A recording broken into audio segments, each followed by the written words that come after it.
Senator, ano bang tingin mo rito, Senator, sa survey na ito? And I think hindi lang ito yung survey na kung saan lumalabas na a plurality of the Philippine population is not in favor of the impeachment of Sara Duterte. Well, sana nagpa-survey ka rin kay Clive, no? Halimbawa, sino ba mas magandang lalaki? Si Ronald o si Christian, no? Yun yung isang tanong. Yung isang tanong ay sino ba ang mas magandang lalaki? Kung si Christian ay nagpaayos ng ilong, kung si Christian ay nagpaputi ng mukha, kung si Christian ay nagpagupit ng maayos, at kung si Christian naligo ng 2 beses. No? So, yung isang tanong, very clear.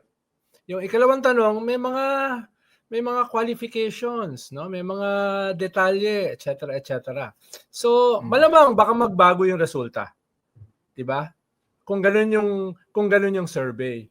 Parang yung pinag-uusapan nyo rito, hindi ko maintindihan bakit yung isang tanong hindi nakasama yung articles of impeachment, pero doon sa isang tanong ay kasama yung articles of impeachment.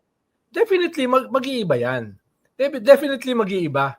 No? At pag sinabi mo na, teka, ayusin na lang natin ang susunod na survey. The damage has been done. Diba? Lalo na ngayon na very volatile yung situation, very polarized, at ang issue rito ngayon ay magko-convene ba yung Senado o hindi. Ang elephant of the room do sa topic nyo kanina ay ang audience dito ay 23. Yung ibang mga survey for President, for Senate, yung buong populasyon ang audience mo ron eh. Dito ang audience mo, 23. Susuportahan ba nila ang impeachment o hindi? Iko-convene ba nila o hindi? Later on, magboboto ba sila to convict o hindi? So yung input mo rito sa survey na ito, sa kanila mag-i-impact. Sa kanila, sila yung kukumbinsihin. Not yung 80 million o 70 million na botante.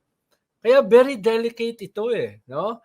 Ngayon, mahirap sabihin na, oops, sorry, kulang yung aming yung paglilinaw o rigor nung unang tanong. Tapos yung ikalawang tanong ay ang daming qualifications, ang daming mga iba pang mga rigorous na pagpapaliwanag. Medyo dapat sana mas maingat-ingat. Dahil sabi nga ni Clive, no, fully aware naman sila dun sa mga implications nito.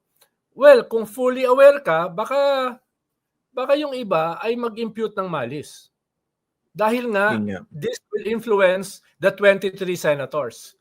Tapos yun pala, hindi naman pala ganun ka-rigorous. Kung sasabihin mo naman na hindi ka fully aware, baka mag-iba na lang ng trabaho. Magiging ka na lang political analyst katulad ko na hindi kinakailangan ng rigor. No? Pero nakakapag-advise, no? Oo, magbago na lang ng may bolang kristal, huhulaan yung magiging resulta. Ganun, mas safe kasi yung political pundit, political analyst. No? Dahil hindi ako mag-i-invoke ng kung ano-anong mga rigorous na mga data. So, hindi kailangan ng methodology. Medyo pakiayos naman, no? Sana hindi pa too late. Dahil eleksyon eh. Kasabay ng eleksyon, itong ganitong survey sa impeachment. And it may definitely influence the 23 senators na nagdadalawang isip mag-convene ngayon at nag-hesitate kung magko-convict o hindi. Huwag nating kalimutan, yung target o magiging target ng ganitong klaseng survey ay hindi yung mga botante sa Pilipinas, kung hindi yung 23 senador. Ngayon or yung 24 sa next Congress. Kaya sana man lang naging mas circumspect, hindi after the survey, kung hindi before the survey. No? Init pala ng ulo ni Senator habang nakikinig sa survey kanina. No? Pero yun yung pinupunto ko kanina kasi yung mga ganitong resulta will likely be exploited specifically by the camp of Sara Duterte at pati ng mga senador na hanggang ngayon nag-aatubili na kumilos dito sa impeachment trial. Yung alam mo na, playing it safe. Sabihin, sabi ng mga kababayan natin makikinig kami sa kanila. Hindi natin itutuloy ito. Diba yung mga ganon? Alam natin, ganun mag-isip ang mga politiko. Oo. Kaya Okay. natanong mo naman yung mga iniisip ko kanina, no? Kaya hindi na ako magpapahaba-haba pa ng paliwanag dahil naitanong mo naman adequately. Pero Bakit halos kalahati unsure? Halos kalahati ay hindi alam, no? Tapos doon sa kabila ay halos kalahati ay tutol sa impeachment. Medyo may kaunting problema yung layering ng mga tanong, no? Yung mga topics, no? Kaya tapos meron pa ron na approval, disapproval. Kasabay nito na medyo iba rin, no? Dapat kasi hindi magkakalayo yung sagot sa tatlo eh. 'Di ba? Dapat hindi naman ganoon kalayo, no? Hindi naman ganoon kalayo, no? Kung 20% yung unsure dun sa approval rating ng presidente at saka ng vice president, tapos meron kang more than 40% na sang-ayon sa approval rating ng vice presidente, tapos may 30% ka na unsure dun sa presidente, tapos may 20%. Parang ganoon eh. Baka hindi ganoon dapat kalayo itong mga iba't ibang mga components ng survey. Lalo Parang na yung 43% na parang neutral o unsure. Uncertain pa. Parang ganito rin yan, di ba? In the past, may mga survey kung dapat bang amyendahan o repasuhin o dito? Amend or revise the 1987 Constitution. May mga sumasagot ng oo, hindi, uncertain sila. Pero pag tinignan mo, another survey, gaano ba ka-adequate yung knowledge ng mga Pilipino pagdating sa Philippine Constitution? Nabasa na ba nila, for example? At gaano ka-confident sila sa level na kanilang pagkakaunawa o understanding? Diba? Kumbaga yung mga baseline details na ganun, they run in conflict doon sa isa pang subsequent na seemingly related survey. This is one survey.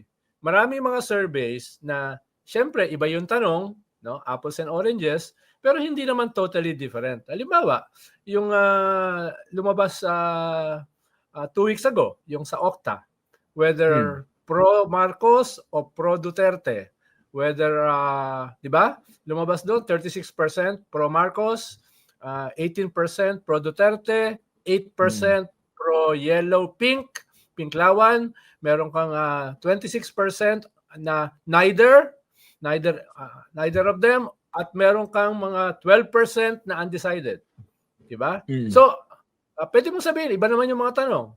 Pero may pagkaganon din dahil pro at saka anti Marcos, pro and anti-Duterte yung lumalabas. Parang iba dito sa labas naman ng survey na ito. Ang sinasabi ko lang, kahit magkakaiba yung mga surveys na yan, no, ay hindi sila lahat absolute truths. Diba? Hindi sila absolute truths. Wala naman talaga. Kaya dapat mas maging circumspect sila dun sa kanilang mga tanong dahil yung mga tanong nila will influence the answer. Kaya hanggang ngayon, hindi ko maunawaan bakit yung isang tanong walang detalye. Yung isang tanong may detalye, halimbawa doon sa impeachment complaint. Very significant yun. Hindi mo naman kinakailangang maging matalino at profesor katulad ni Christian para maunawaan yon. Diba? Walang yun eh. Very, very basic, very commonsensical.